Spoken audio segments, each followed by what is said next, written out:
Surely, at least once in your life, you've heard the phrase healing. It pops up everywhere, from mainstream newspapers to social media, even in psychological workshops run by countless groups and organizations. But whether any healing has actually happened is questionable, since plenty of people have instead had their wallets ripped apart, losing hundreds of millions just because they were gullible. But isn't it absurd that we're willing to hand over our hard-earned money to strangers? Could it be that these groups and organizations have psychological manipulation techniques so powerful that victims willingly open their wallets, even selling off assets, just to hand it all over? Or is there another hidden secret behind this phenomenon that we haven't uncovered yet? Sharing that same concern in 2015, director Alex Gibney created the documentary Going Clear: Scientology and the Prison of Belief, exposing Scientology, a cult with one of the largest memberships and most influence in the world. What's strange is that despite exposés in journalism detailing Scientology's abusive and violent practices, there were still plenty of people who supported it. In fact, big Hollywood names like Tom Cruise and John Travolta were loyal followers. Today, let's talk about Scientology. The cult built on the promise of helping humanity become better, but, in reality, turning out to be a scam.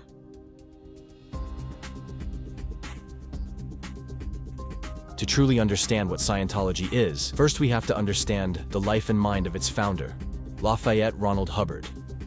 Before joining the United States Navy in 1941, Hubbard was already an incredibly prolific writer. With more than 1,000 books, he even held a Guinness World Record for most published works. At first, Hubbard mainly wrote detective novels, but his career really took off when he shifted to science fiction, a genre extremely popular in America during the 1930s and 1940s. Later on, people discovered that many ideas of Scientology had already been taking shape in Hubbard's science fiction writing.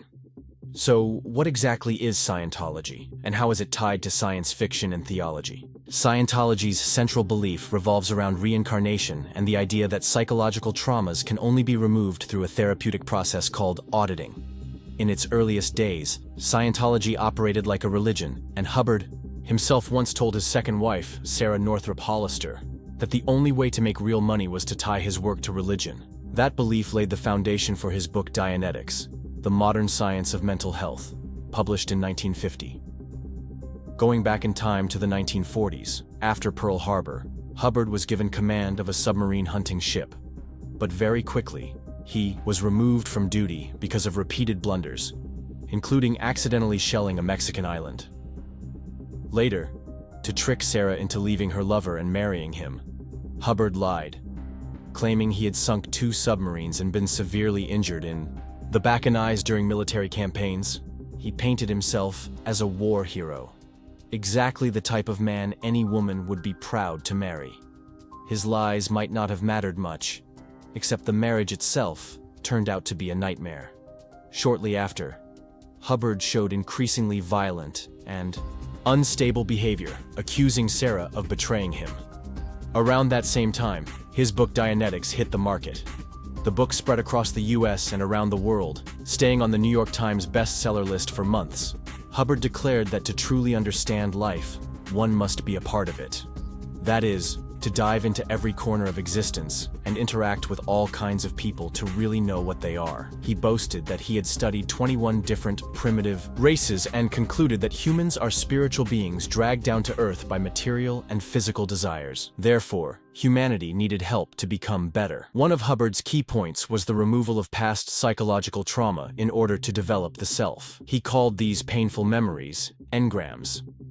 Drawing heavily from Sigmund Freud's psychoanalysis, Hubbard argued that engrams cause trauma, emotional disorders, and even physical illness. He claimed engrams were responsible for ailments like arthritis, skin inflammation, allergies, asthma, vision problems, and migraines. According to Hubbard, to be healthy, one had to completely eliminate these negative memories. He even told stories of recovering from supposed eye injuries through this method. From there, Hubbard claimed his therapy, blending science and psychology, could not only cure disease but also enhance both body and mind. To implement this, Hubbard developed a system of auditors, guides who conducted therapy sessions using a device called the E-meter. Participants would hold 2 metal electrodes, like tin cans, while a very small electrical current ran through their bodies. Auditors would ask pre-written questions such as, "Do you have a secret you want to hide?" Or "Have you ever lied to a loved one?" to dig up painful memories. Although marketed as a high-tech method, the e-meter essentially functioned like a stress detector or lie detector, common at the time. When the needle stabilized, it supposedly meant negative memories had been released. To reach that state, participants often had to go through many therapy sessions and costly courses to fully erase the negative effects. The typical outcome was that people felt lighter after each session. Psychologists explained this was basically the same as confession, a process that helps people relieve mental burdens. But to the general public, many of whom didn't care much about scientific psychology, Hubbard's method seemed effective. He called the final state clear, a point when a person became strong and superior in every way. Hubbard began to see himself as a kind of prophet or saint. He also claimed mainstream medicine never really helped people, but instead kept them sick for profit. As mentioned, Hubbard's real motive was money. He designed more and more courses and therapies, each increasingly expensive over time. Or, in Hubbard's own words, he built the bridge to true freedom for thousands of followers. He made hundreds of millions of dollars, but wanted to avoid taxes. So, from a self-help movement, Hubbard expanded Scientology into an organized religion officially recognized by governments, all to evade taxes.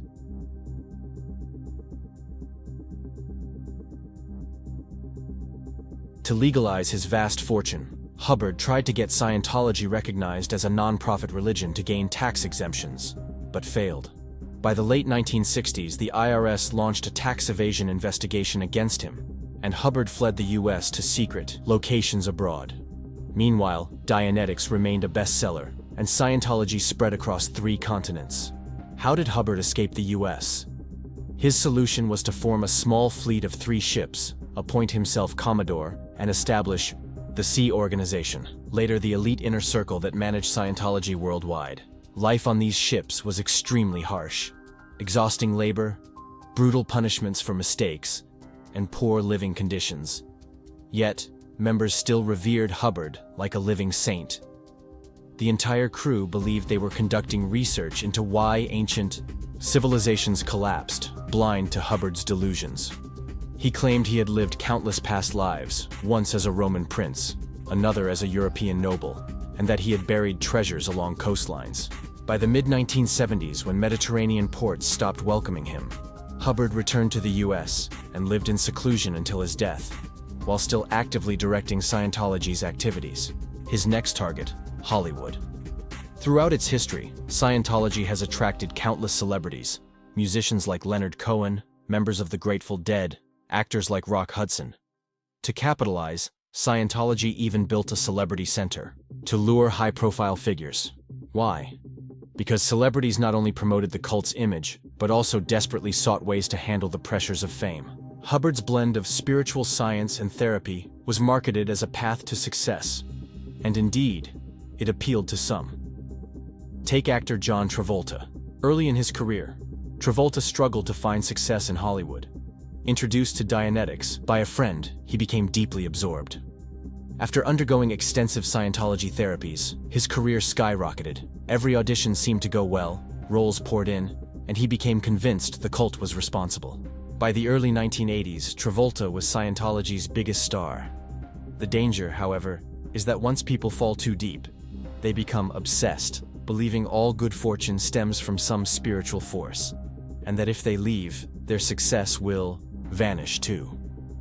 Meanwhile, Hubbard created advanced levels of courses under the bridge, supposedly for purified, elite members. He introduced the idea of the thetan, the true spiritual essence inside every person. In Hubbard's handwritten notes, really just science fiction stories he made up, followers were taught the history of thetans. Around 75 million years ago, humans supposedly lived in a society much like 1950s America, but faced overpopulation. Their leader, a galactic dictator named Xenu, froze humans, loaded them into spaceships, brought them to Earth, dumped them into volcanoes, and detonated hydrogen bombs. Their souls, now disembodied, became thetans. These thetans attached themselves to newborn humans, causing fear, anxiety, and illness. Earth, therefore, was a kind of hellish prison for thetans from another galaxy. Through the e-meter, auditors claimed to identify thetans inside people, and help expel them. The story is, of course, absurd. But most followers still believed it completely. And Hubbard didn't look like a con man. Despite having hundreds of millions of dollars, he didn't disappear. Instead, he kept working, convinced he himself was a mighty thetan. So members continued to trust him, and only those truly aware managed to leave.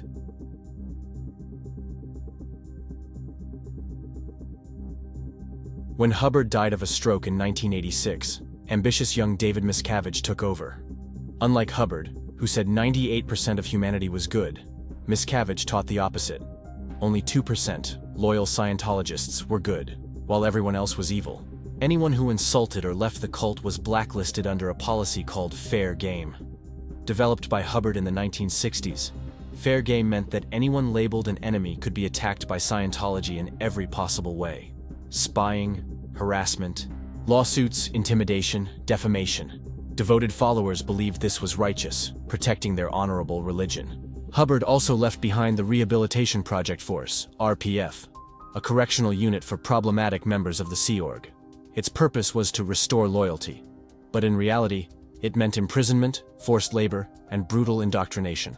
Members had to live in isolation, work 16 hours a day, sign billion-year contracts, and were paid a symbolic wage of just $20, $50 a week. Contact with family was limited, and many women were even forced to have abortions to continue serving.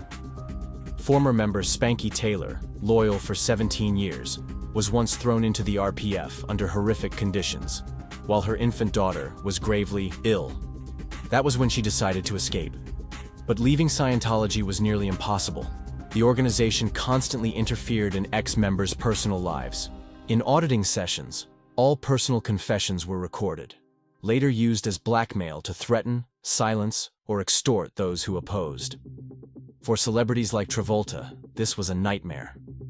No star wants their darkest secrets exposed to millions. The result, Travolta had no choice but to keep serving Scientology, even testifying in court to praise its purity and positive influence. In other words, Scientology held total control over its followers.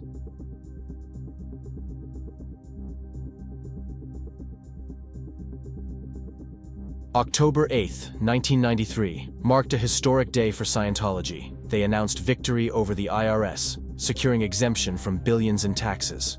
How was such a bizarre outcome possible? For years, Hubbard had tried to prove Scientology was a religion, but the IRS refused. Facing a $1 billion tax bill, Scientology could not afford to lose. So Miscavige mobilized members to countersue the IRS.